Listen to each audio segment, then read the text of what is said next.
नमस्कार दोस्तों, मैं हूं बाबूलाल बामणिया। बामणिया पॉलिटिकल पॉइंट में आप सभी का हार्दिक स्वागत है, अभिनंदन। आज पढ़ने वाले हैं महत्वपूर्ण संविधान संशोधन के बारे में। महत्वपूर्ण संविधान संशोधन जो कि संविधान का भाग 20 के अंतर्गत आते हैं और अनुच्छेद 368 के तहत संसद संविधान में संशोधन कर सकती है। ये संसद के पास में शक्ति है कि वह संविधान में संशोधन कर सकती है समय समय पर। इम्पोर्टेंट कॉन्स्टिट्यूशन अमेंडमेंट, संविधान के भाग 20 का ये अनुच्छेद 368 संसद को संविधान तथा इसकी प्रक्रियाओं को संशोधित करने की शक्तियां प्रदान करता है। तो अनुच्छेद 368 में वर्णित प्रक्रिया के अनुसार संसद संविधान में नए उपबंध को जोड़कर या किसी उपबंध को हटाकर या बदलकर संविधान में संशोधन कर सकती है। यानी संसद चाहती है तो संविधान में नए उपबंध जोड़ सकती हैं, किसी पुराने उपबंध को हटा भी सकती हैं या उसमें बदलाव कर सकती हैं। तो ये सब भाग 20 के अंतर्गत आते हैं।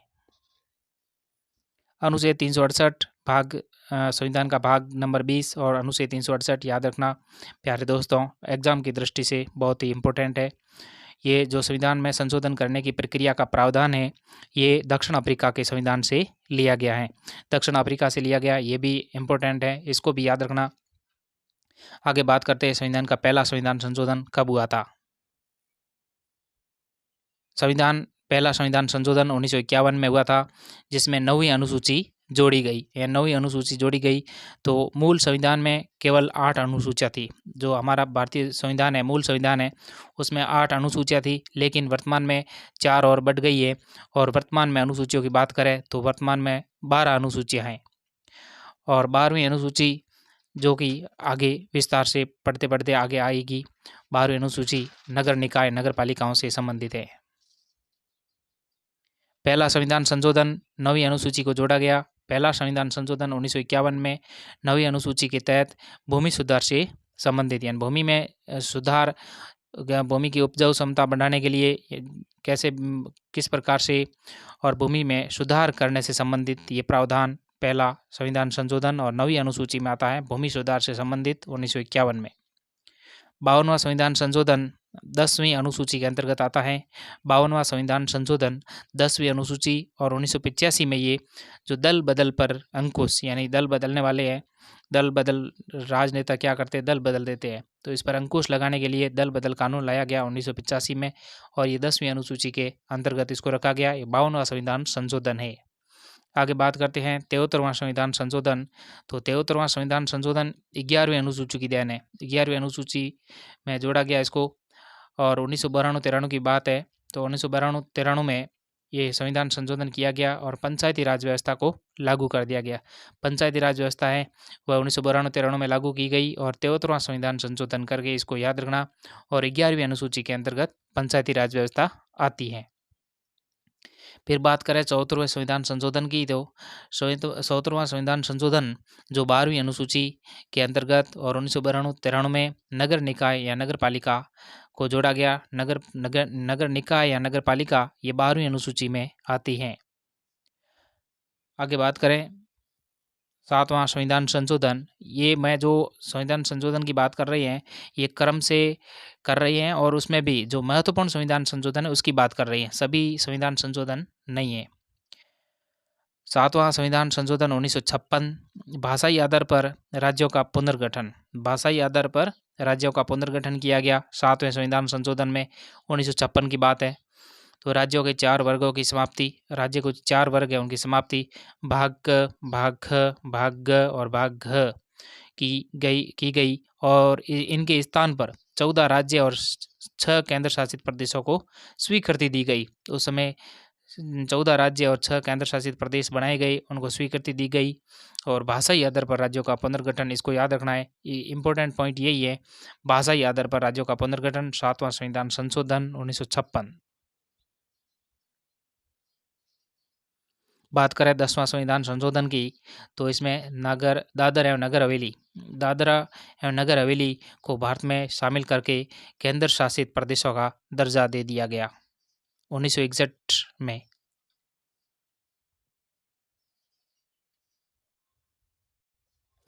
10वां संविधान संशोधन दादरा नगर हवेली को भारत में शामिल करके केंद्र शासित प्रदेश का दर्जा दे दिया गया 1961 में। फिर 12वां संविधान संशोधन गोवा दमन एवं दीव को भारत में केंद्र शासित प्रदेश के रूप में शामिल कर लिया गया। जो गोवा दमन दीव है इनको भारत में केंद्र शासित प्रदेश के रूप में शामिल किया गया, यह 1962 में किया गया।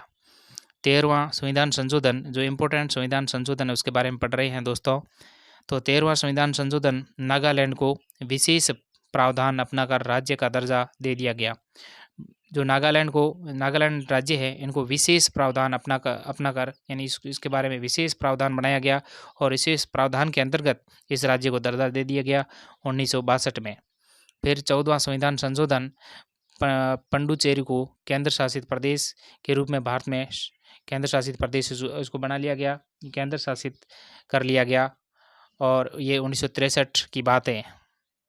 1963 में 14वां संविधान संशोधन और पुडुचेरी को केंद्र शासित प्रदेश के रूप में भारत में केंद्र शासित या भारत में शासित कर लिया गया। 18वां संविधान संशोधन पंजाब व भाषाई आधार पर पुनर्गठन। पंजाब का भाषाई आधार पर पुनर्गठन, जो पंजाब है उसका भाषाई आधार पर पुनर्गठन किया गया 18वें संविधान संशोधन के तहत। पंजाबी भाषा क्षेत्र पंजाब, हिंदी भाषा क्षेत्र हरियाणा, पर्वतीय क्षेत्र हिमाचल प्रदेश, केंद्र शासित प्रदेश चंडीगढ़, ये पंजाब का भाषाई आधार पर पुनर्गठन किया गया 18वां संविधान संशोधन के अंतर्गत आती है। 21वां संविधान संशोधन सिंधी भाषा को 8वीं अनुसूची में 15वीं भाषा के रूप में शामिल किया गया। जो हमारी 15वीं भाषा है सिंधी भाषा, मूल संविधान में 14 भाषा थी, फिर 21वां संविधान संशोधन किया गया, इसके अंतर्गत 15वीं भाषा जोड़ दी गई। अब भारतीय संविधान में भाषाओं की संख्या कितनी हो गई है? 15। ये 15वीं 21वें संविधान संशोधन में जोड़ी गई है, लेकिन वर्तमान में 22 है। लेकिन अब बात कर रहे हैं 21वें संविधान संशोधन की, तो यहाँ तक ये 15 हो गई है। सिंधी भाषा के 8वीं अनुसूची में 15वीं भाषा के रूप में शामिल किया गया। मूल संविधान में केवल 14 भाषा थी, बाद में 8 भाषाओं को संशोधित करके शामिल किया गया और वर्तमान में 8वीं अनुसूची में 22 भाषाएं हैं। 21वां, ये सारणी को इसको ध्यान से समझना, बहुत अच्छी सारणी है, इम्पोर्टेंट सारणी है। 21वां संविधान संशोधन, देखिए इसमें 21वां संविधान संशोधन करके सिंधी भाषा को जोड़ दिया गया, ये 15वीं भाषा है, ये 1967 में जोड़ा गया। इसको अच्छी तरह से याद रखना। 21वां संविधान संशोधन सिंधी भाषा को जोड़ा गया, 15वीं भाषा है और इसको 1967 में जोड़ा गया। फिर देखिए 71वां संशोधन, ये नेपाली, मणिपुरी, कोंकणी 3 भाषाएं जोड़ी गई। 15 और 3 कितनी हो गई? 18 हो गई। गोवा के पास का क्षेत्र नेपाली, मणिपुरी, कोंकणी, ये गोवा के पास का क्षेत्र है। कहने का मतलब आप इसको ऐसे याद रख सकते हैं कि 71वां संविधान संशोधन में नमक जोड़ा गया। क्या जोड़ा गया? नमक। न से नेपाली, म से मणिपुरी, क से कोंकणी, 1992 में जोड़ा गया। ये कुल मिला के 18 भाषा हो गई, इसको याद रखना। फिर देखिए तीसरे नंबर पर सारणी में लिखा हुआ है 92वां संविधान संशोधन, तो आप प्लस का निशान मैंने लगाया। 21 प्लस 71 कितने होते हैं? 92 होते हैं। तो देखिए 21वें में 15वीं भाषा जोड़ी गई, 71वें में 3 और जोड़ी गई और फिर 92वां संविधान संशोधन करके बोडो, डोगरी, मैथिली और संथाली जोड़ी गई। कहने का बोर्ड मास, इसको बोर्ड मास से याद रख सकते हैं। BDMS, बी से बोडो, डी से डोगरी, एम से मैथिली और एस से संथाली 2003 में जोड़ा गया। 92वां संविधान संशोधन बोडो, डोगरी, मैथिली और संथाली 2003 में जोड़ा गया। इसको इस प्रकार से इसको जोड़ करके याद रख सकते हैं। ये 3 तो पक्के याद रहेंगे। भाषा से संबंधित मूल संविधान में 14 तो थी और 15वीं, 16वीं, 17वीं, 18वीं, 21वीं, 22वीं की बात करें तो ये इसमें सारणी के अंदर दी गई है। 21वां संविधान संशोधन सिंधी भाषा जोड़ा गया 1967। 71वां संविधान संशोधन नेपाली, मणिपुरी, कोंकणी, नमक जोड़ा गया 1992 में और 92वां संविधान संशोधन बोडो, डोगरी, मैथिली और संथाली 2003 में जोड़ा गया। बोर्ड मास से याद रख सकते हैं।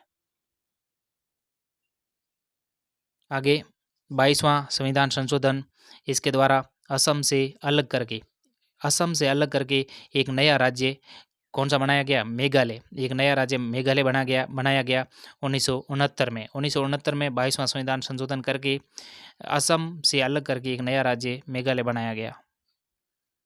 36वां संविधान संशोधन करके 1975 की बात है।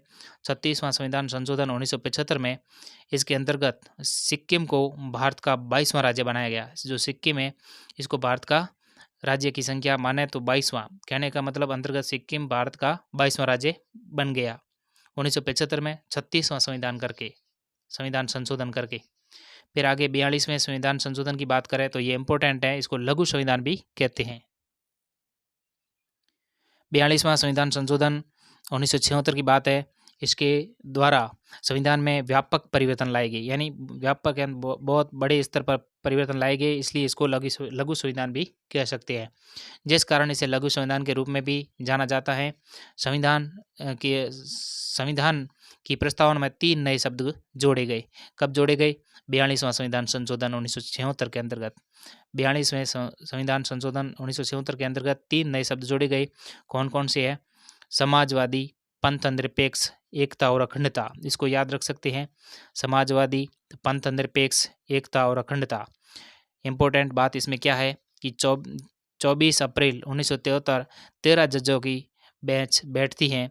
अब तक की सबसे बड़ी बेंच है ये। अब तक की सबसे बड़ी बेंच 13 जजों वाली 24 अप्रैल 1973 की बात है, जब ये 3 नए शब्द जोड़े गए। और इसके अंतर्गत 42वें संविधान संशोधन के अंतर्गत 10 मौलिक कर्तव्यों को भी जो शामिल किया गया। जो 10 मौलिक कर्तव्य हैं इनको भी शामिल किया गया, जिनका वर्णन संविधान के भाग 4 क यानी 4A के अनुच्छेद 51A या 51 क कह सकते हैं, इसको 51A में आता है। 44वां संविधान संशोधन जो कि संपत्ति के अधिकार को मौलिक अधिकारों से हटाकर कानूनी अधिकार बना दिया गया। जो संपत्ति का अधिकार है, संपत्ति के अधिकार को मौलिक अधिकारों से हटाकर इसको क्या कर दिया? कानूनी अधिकार बना दिया। तो 44वां संविधान संशोधन को इसको इस प्रकार याद रख सकते हैं कि जो मौलिक संपत्ति का अधिकार है इसको हटा दिया गया और इसकी जगह कानूनी अधिकार इसको बना दिया गया। मौलिक अधिकारों को से हटाकर कानूनी अधिकार बना दिया गया। इसको ऐसे याद रख सकते हैं, संपत्ति के अधिकार को हटाकर कानूनी अधिकार बना दिया गया। 44वां संविधान संशोधन 44वां संविधान संशोधन ये 1978 में हुआ था। इसमें नहीं लिखा हुआ है लेकिन आप कहीं और देख लेना, लेकिन 1978 राइट है। 44वें संविधान संशोधन से पूर्व यह अनुच्छेद 31 के अंतर्गत एक मौलिक अधिकार था, परंतु इस संशोधन के पास इस अधिकार को अनुच्छेद 300A के अंतर्गत एक विधिक अधिकार के रूप में स्थापित किया गया। संपत्ति का अधिकार से हटाकर इसको कानूनी अधिकार, इसको याद रख सकते हैं। 56वां संविधान संशोधन, इसके अंतर्गत गोवा को एक राज्य का दर्जा दिया गया तथा दमन और दीव को केंद्र शासित प्रदेश के रूप में ही रहने दिया गया। ये 1987 की बात है। फिर बात करते हैं 61वां संविधान संशोधन। बहुत ही इम्पोर्टेंट संविधान संशोधन है। जो अपन मतदान करते हैं इसमें 21 वर्ष से घटाकर 18 वर्ष कर दिया गया। मतदान की आयु 21 वर्ष से घटाकर 18 वर्ष कर दिया गया 1989 में 61वां संविधान संशोधन करके। आगे बात करें 86वां संविधान संशोधन 2002 में हुआ था। तो अनुच्छेद 21A के तहत प्रारंभिक शिक्षा को मौलिक अधिकार बनाया गया। जो अनुच्छेद 21A है इसके तहत प्रारंभिक शिक्षा को मौलिक अधिकार बना दिया गया और इसके अंतर्गत ही 11वां मौलिक कर्तव्य जोड़ा गया। 11वां मौलिक कर्तव्य जोड़ा गया। ये कब जोड़ा गया? 86वां संविधान संशोधन 2002 में। मूल संविधान में 0 मौलिक कर्तव्य थे। फिर 42वां संविधान संशोधन में 1976 में 10 मूल कर्तव्य जोड़े गए। ये सारणी इस प्रकार है, याद रख सकते हैं इसको। मूल संविधान में 0 मौलिक कर्तव्य थे, लेकिन 42वें संविधान संशोधन 1976 में 10 मौलिक कर्तव्य जोड़े गए। फिर बात करें 86वां संविधान संशोधन 2002 में तो एक और जोड़ा गया। कुल मिलाकर वर्तमान में बात की जाए तो 11 मौलिक कर्तव्य हैं। फिर 100वां संविधान संशोधन भारत बांग्लादेश भूमि हस्तांतरण से संबंधित है, यानी कुछ हिस्सा भूमि का भारत का था, जो भारत में बांग्लादेश का था उसको बांग्लादेश को दे दिया गया, और कुछ हिस्सा जो बांग्लादेश का था जो भारत को हस्तांतरित किया गया, उससे संबंधित है। कहने का मतलब 100वां संविधान संशोधन भूमि सुधार से संबंधित है। भूमि सुधार कौन सा भूमि हस्तांतरण? भारत बांग्लादेश भूमि हस्तांतरण से संबंधित है। 3 बीघा कॉरिडोर 2015 के अंतर्गत दोनों देशों ने आपसी सहमति से कुछ भागों का क्या किया? आदान प्रदान किया। भूमि का आदान प्रदान किया दोनों देशों ने सहमति के आधार पर। तो इसको याद रख सकते हैं। 100वां संविधान संशोधन भारत बांग्लादेश की भूमि हस्तांतरण से संबंधित है, 2015 में किया गया। फिर 101वां संविधान संशोधन याद रख सकते हैं इसको जीएसटी से। कैसे याद रख सकते हैं? जीएसटी 2016 में 101वां संविधान संशोधन 2016 जीएसटी को लागू किया गया। जीएसटी को लागू किया गया और अप्रत्यक्ष कर है। जीएसटी क्या है? अप्रत्यक्ष कर है, जो प्रत्यक्ष कर नहीं है, अप्रत्यक्ष कर है। 1 जुलाई 2017 को लागू हुआ। ये जीएसटी कब लागू हुआ? 1 जुलाई 2017 को जीएसटी लागू हो गया था। इसको भी याद रखना इम्पोर्टेंट है। 1 जुलाई 2017 को लागू हुआ था और ये 122वां संविधान संशोधन विधेयक है। विधेयक और संविधान संशोधन अलग होता है। कुल मिला के 122 संविधान संशोधन विधेयक लाए गए, जिसमें से 101 संविधान संशोधन बन सके, बाकी वाले नहीं बने। इसको याद रख सकते हैं। संविधान संशोधन विधेयक और संविधान संशोधन अलग है। तो 122 संविधान संशोधन विधेयक लाए गए, जिसमें से 101वां संविधान संशोधन बना, बाकी वाले कहने का मतलब खारिज हो गए। 102वां संविधान संशोधन राष्ट्रीय पिछड़ा वर्ग आयोग को संवैधानिक दर्जा दिया गया। जो राष्ट्रीय पिछड़ा वर्ग है ओबीसी, राष्ट्रीय पिछड़ा वर्ग आयोग को संवैधानिक दर्जा दिया गया 102वां संविधान संशोधन करके। 11 अगस्त 2018 को लागू हुआ। 11 अगस्त 2018 को लागू हुआ। और 123वां संविधान संशोधन विधेयक, 123वां संविधान संशोधन विधेयक लाए गए, जिसमें 102 संविधान संशोधन हुए। कुल मिला के कहने का मतलब 123 में से 102 घटा दें तो 21 जो पीछे रहते हैं जो वो खारिज हो गए, कहने का मतलब नहीं बने। 103वां संविधान संशोधन क्या कहता है कि सामान्य वर्ग के आर्थिक रूप से, जो सामान्य वर्ग यानी उच्च श्रेणी के जो सामान्य कैटेगरी के लोग हैं, उनको आर्थिक रूप से, यानी कुछ लोग ऐसे हैं जिनको आर्थिक रूप से क्या है, पिछड़े हैं, तो उनको 10% आरक्षण से संबंधित है। जो सामान्य वर्ग के आर्थिक रूप से पिछड़े लोग हैं उनके लिए शैक्षणिक संस्थाओं, जो शैक्षणिक संस्थाएं होती है या सरकारी वैकेंसियाँ होती हैं, उन पर उसमें नियुक्तियों में 10% आरक्षण दिया गया। उनको 10% क्या किया? आरक्षण दिया गया।